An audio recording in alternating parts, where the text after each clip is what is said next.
This is my first build. About to test it. Don't laugh, this is just a temporary setup, just to try it out. Connected to my TV, the Corsair 4000D with the GeForce RTX 3080 zotac Trinity edition,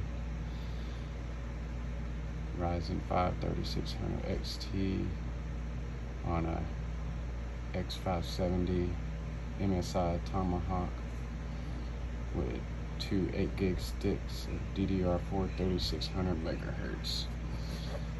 Oh, and I got a 750 watt 80 plus gold power supply by evga. Let's try it.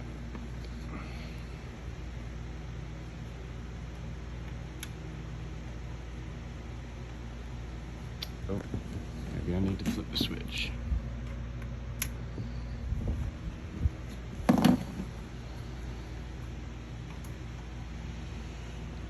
We have electricity.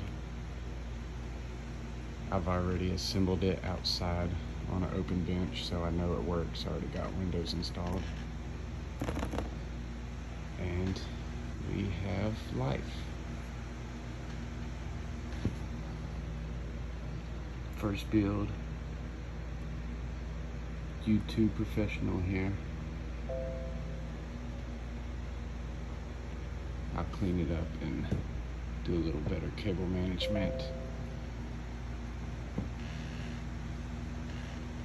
Hope y'all enjoyed.